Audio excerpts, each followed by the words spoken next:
To some people, spring means the Masters and baseball, but Trey, to us?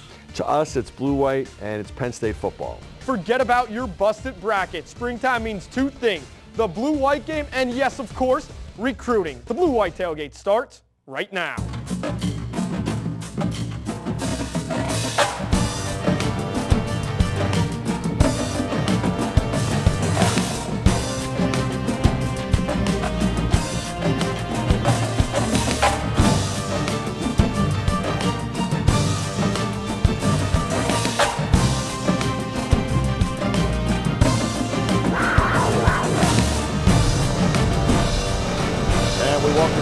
Blue-White Tailgate, Steve Jones, Trey Bauer, and the Syracuse grad, Andrew Callista. We're all checking our wallets just to make sure everything's all right. All right, let's get to it here. Spring football as we get ready for this. I thought that was an appropriate introduction. It's very appropriate. I saw the Syracuse football team up close. I can't believe they were paying their players, let me tell you.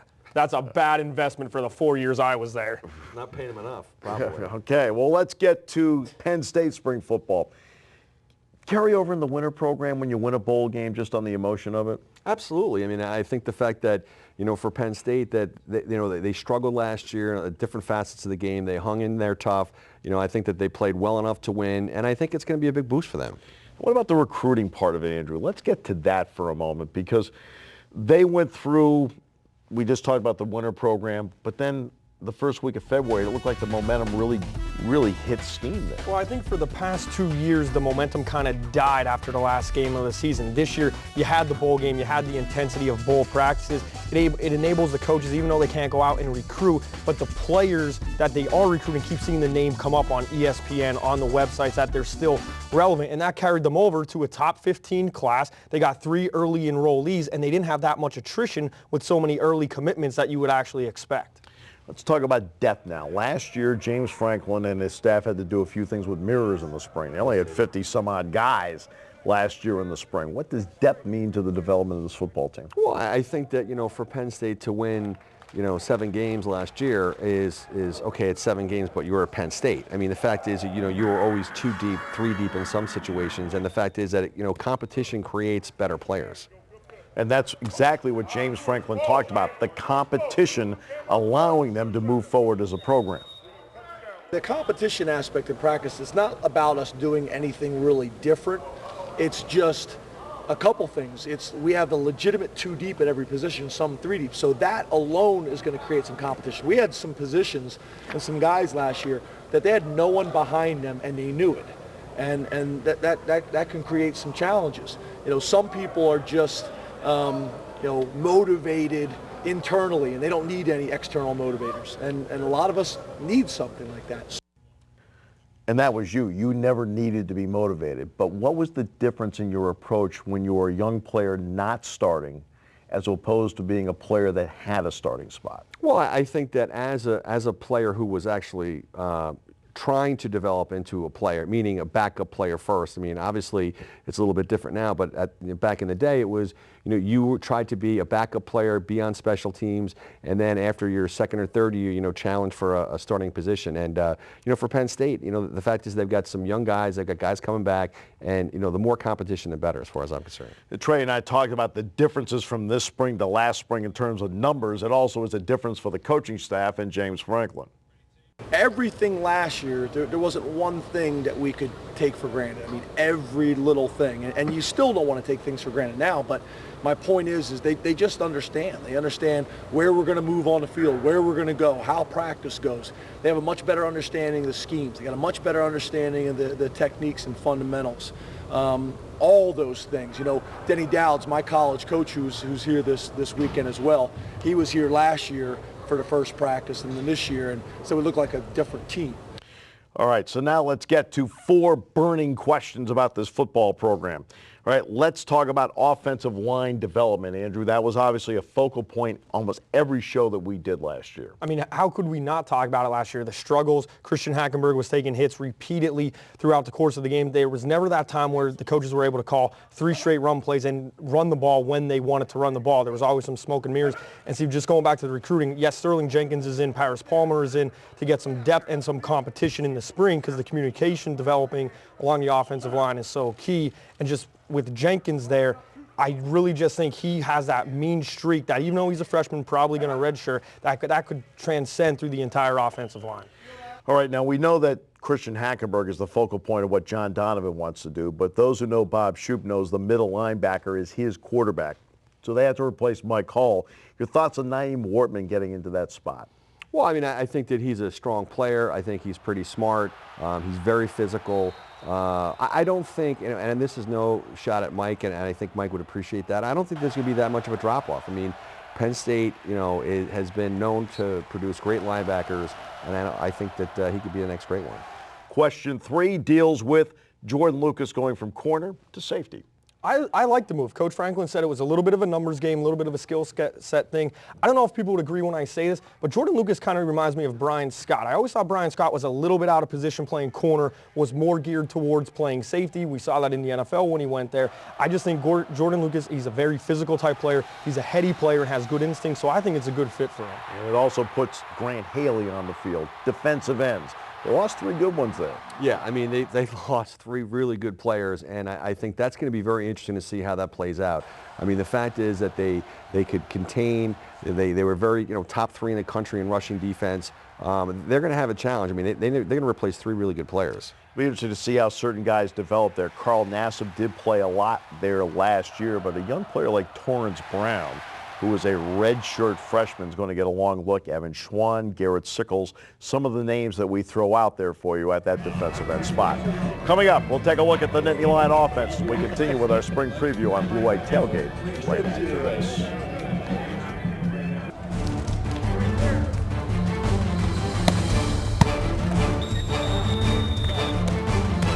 Welcome back to the Blue White Tailgate. Great to have you with us as we continue to preview spring practice and working our way toward April 18th when Penn State will have the Blue White game at 4 in Beaver Stadium. We'll have our Blue White Tailgate show that week leading into the Blue White game.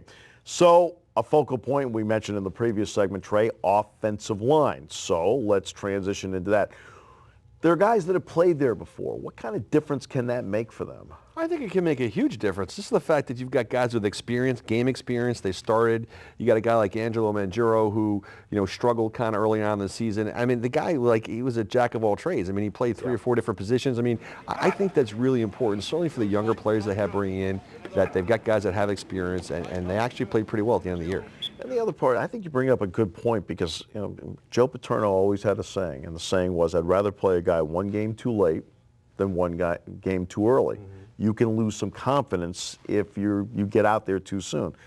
They were forced to play some guys earlier, I think, than they really wanted to last year in that offensive line, but maybe now there's a payoff. I think those 2 guys that you're talking about are Gaia and Dowry. I mean, those were physical guys. And Brendan Mann, too. Brendan Mann, too. Those were physical guys on the defensive line, and then all of a sudden, they're switched over due to depth, and they have to learn to do exactly everything opposite of what they've been taught so far since they've been on campus. And you saw it in post games with Dowry and Gaia and Brendan that they were down on themselves coming in to face the media week after week of offensive line struggles. Now, the one position they have to replace is Donovan Smith at that left tackle spot. So what about the development of the tackles? James Franklin examined that for us. I think our footwork and our assignments is better at both, but there are 2 positions it's really hard to evaluate truly without the pads on. The O-line looks completely different. Physically, they look different. Adding in Paris, who's 6'8", and Sterling, that's 6'8", and now having Chaz coming back, who's 6'7", 325 or whatever he is, and all those redshirt freshmen that have put on 20 pounds, the whole group just looks different, and we have so much more length. And that's a really key point, because you went through, Andrew, and you looked at all the weights and what kind of weight was put on by these guys in the winter program, it's made a difference. Yeah, and the one thing talking about weight, though, is Paris Palmer, and Coach talked about how long he is. He kind of reminds me of Dwight Howard. I mean, look at his physical body playing in the NBA. I mean, it looks like he could be a power forward center in the NBA. He's going to have to put on a little bit more weight, and Coach Franklin talked, that's something that Coach Galt's going to have to address. Probably will get him up to maybe 315, 320 by the start of the season. But that's, 20 pounds from where he's at right now. It's going to see how does he maintain his quickness and his footwork with all that extra weight.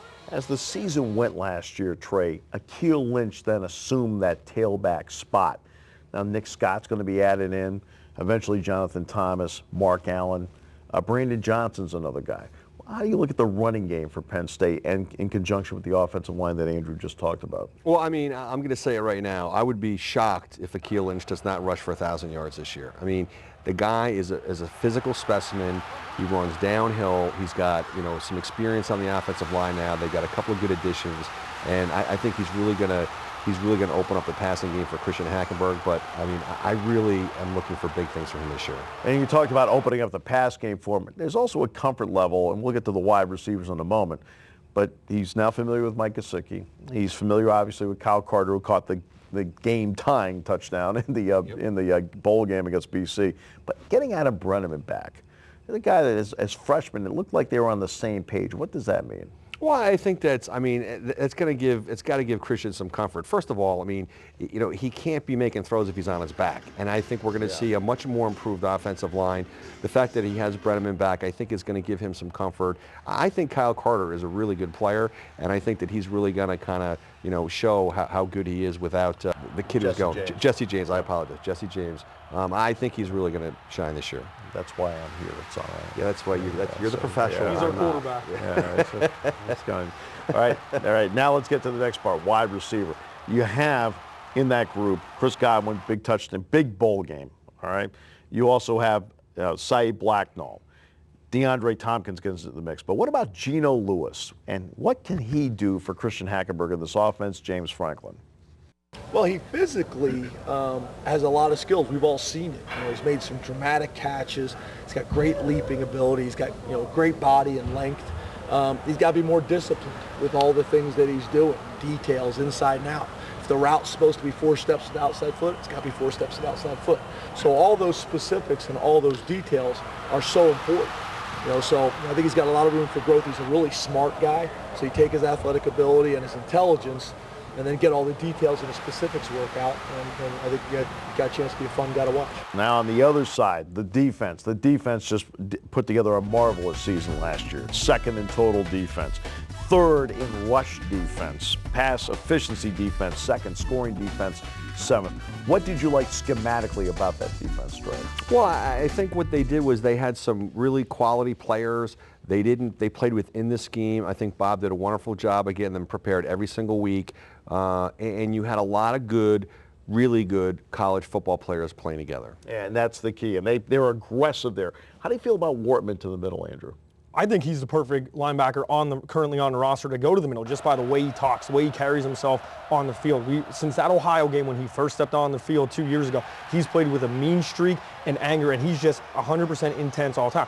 I'm not saying Brandon Bell's not intense, but just Naeem Wortman, there's something about like his look, whether it's physical or whether it's his facial expressions, that just says, I'm ready to assume the role of a middle linebacker at Penn State. Tell you where it really helps is that he would challenge Mike Hall on calls, saying, hey, Mike, I think we should be in this defense. So he knows it. Bell's a field linebacker, so that's a totally different spot than playing those 2 inside spots. Now let's get to the place kicker. Joey Julius now is the toe. His nickname is the toe. All right? You can hear the ball hit, right? Yeah, you're a big kicker guy, so you tell us, what do you think of the toe? Replacing Sam Ficken is one of the top 3 priorities. Maybe not at this point, but come the beginning and middle of the season, we will be talking about this a lot. And when Joey Julius hits the ball, it sounds like a mortar going off. I mean, it's just a thud. Kind of looks like Jared Lorenzen. He's short. I don't want to call him fat, so I'll go a little chubby and things like that. But when he strikes a ball, I mean, everybody in that Haluba Hall knows it. Trey and I prefer the word svelte. All right. Coming up, we'll take a look at recruiting and then our big wrap-up, which is to the big show, coming up in just a few moments. We continue with our spring preview right here on the Blue White Tailgate Show with Andrew and Trey, right here after this.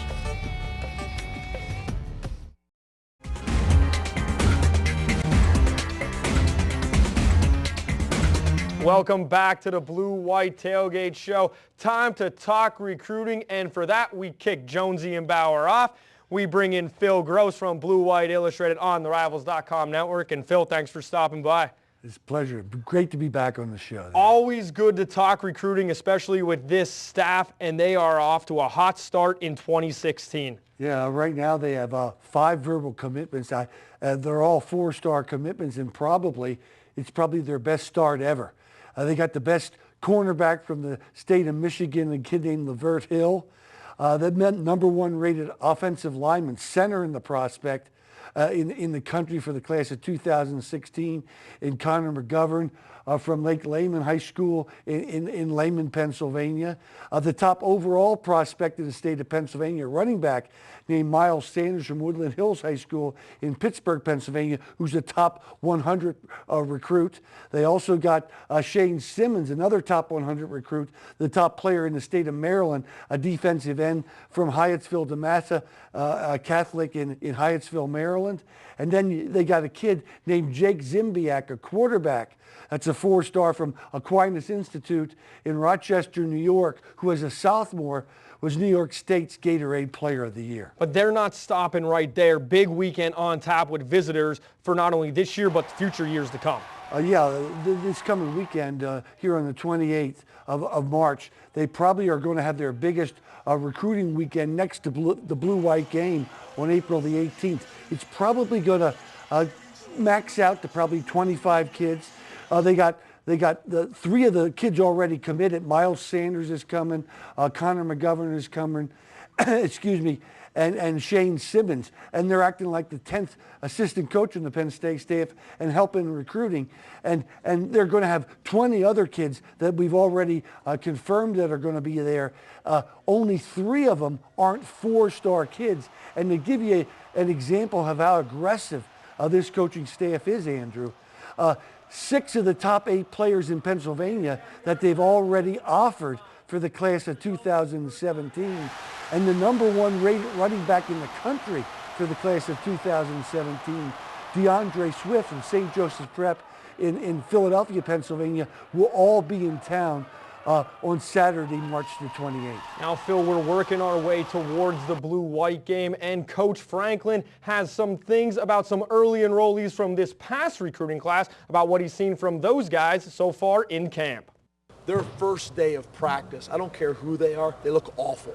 You know, they went from throwing really nice spirals in high school and they get out here thinking too much, and the footwork is different, and they look bad, and you start second guessing yourself about why you took them, to be honest with you. And I haven't seen that from him at all. And actually it was the opposite. There was a buzz and an excitement around here yesterday about how the ball came out of his hands and how he threw it. And then you got Paris, whose movements are really good. Right now our focus with him is his fundamentals, technique, and the learning aspect. And I'm confident between now and the opening game against Temple that the strength staff will be able to get the right amount of weight on him.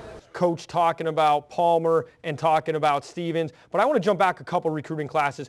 Out of the guys, whether it's DeAndre Tompkins or maybe an Albert Hall, who are the guys from past recruiting classes that you see stepping up to fill big shoes this year? Offensively, I think there's really 3 areas or 3 positions on the football field where I can see kids from the class of 2014. You got Trace McSorley at the quarterback position. He's #2. He's got to get ready because he's going to be the number 1 quarterback in 16 after Hackenberg goes to the pros after the 2015 season. And then you mentioned DeAndre Tompkins, a 5'11", 185 pounds.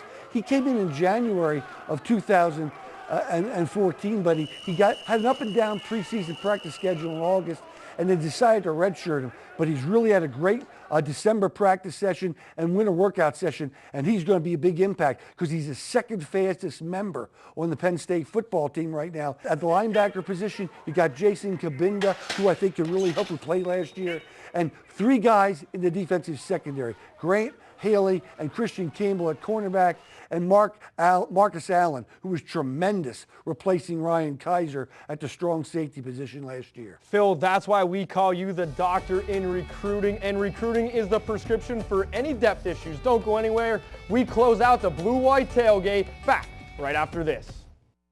And we welcome everyone back to the Blue-White Tailgate. Time to wrap it up now. Blue-White game is April 18th, so it's just weeks away. So what's on your checklist? What are some things that you want to see between now and the end of spring that will make you feel better about where Penn State football is? Well, I think for me, personally, I want to make sure that that nobody gets hurt. I mean, Right. The fact is the development of the players. Everyone gets excited about the Blue-White game, but the Blue-White game is literally just the culmination of the winter workouts and spring. And if everyone can stay healthy, I mean, that's the biggest concern that I have.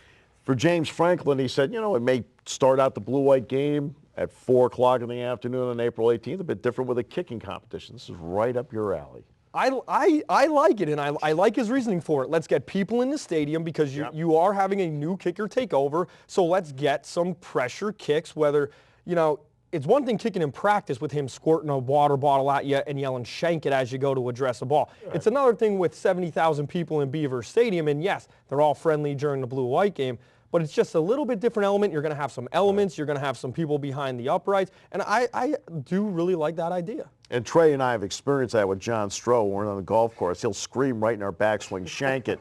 Like, thanks, John. Appreciate that. The schedule. Penn State does not leave the state for the opening 6 weeks, and they have 5 straight home games. Yeah, I mean, anyone who's got half a brain and looks at that schedule and what the returning players we have, if we don't win the first 6 games, I would be shocked. I think that's going to, get guys into a rhythm. I think it's a really, really important stretch for us. Thank you for whoever scheduled those games, and I think from week 6 to week 7, that's where it's going to start to count. Yeah, and that's where you get Ohio State and Maryland on the road. Ohio State out there, then Maryland at M&T Bank Stadium, not at Byrd Stadium. The one thing I do like, Trey, just going off your point, and without leaving the state of Pennsylvania, Nick Saban down at Alabama, what does he do? 15 minutes of every practice leading up to LSU, he dedicates to LSU. With that schedule, it looks like James Franklin could do that with Ohio State, possibly pull off a big upset right there. That'd be huge for this program. Also gives them a chance to develop some depth that they can get ahead in some games, which when we go week by week, we'll find out. But that actual experience of in-game depth development is very important, so we'll see how that plays out. I agree. Yeah, looking forward to that very much. All right.